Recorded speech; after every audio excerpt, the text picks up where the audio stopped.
Thiruvananthapuram Parassala block panchayat office അടിച്ചു തകർത്തു. അക്രമിക്കായി police പരിശോധന ആരംഭിച്ചു.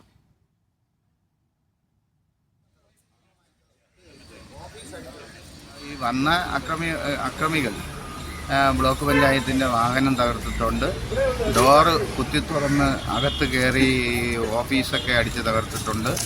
ബ്ലോക്ക് പഞ്ചായത്ത് മീറ്റിംഗ് കൂടുന്ന കോൺഫറൻസുകളെല്ലാം നശിപ്പിച്ചിട്ടുണ്ട്. മൈക്ക് സിസ്റ്റം എല്ലാം തകർത്തിട്ടുണ്ട്.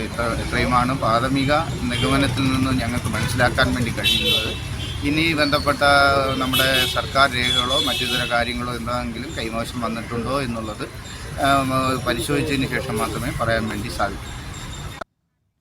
RB സനൂപ് ഉണ്ട് വിവരങ്ങൾ നൽകാനായി. സനൂപ്, എന്താണ് ഈ ആക്രമണത്തിന് കാരണം? ആരാണ് ആക്രമണം നടത്തിയത് എന്ന വിവരങ്ങളൊക്കെ ലഭ്യമായിട്ടുണ്ടോ?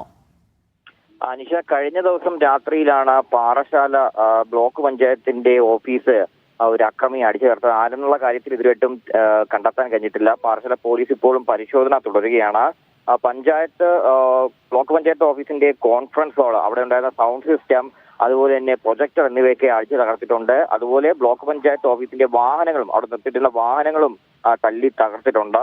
ഈ ഫയലുകൾ എന്തെങ്കിലും നഷ്ടപ്പെട്ടിട്ടുണ്ടോ തുടങ്ങിയ കാര്യങ്ങൾ പരിശോധിച്ചു വരികയാണ്. എന്തായാലും അക്രമി ഇതുവരെയായിട്ടും കണ്ടെത്താൻ കഴിഞ്ഞിട്ടില്ല. അനിഷ. ശരി, RB സനൂപാണ് വിവരങ്ങൾ നൽകിയത്.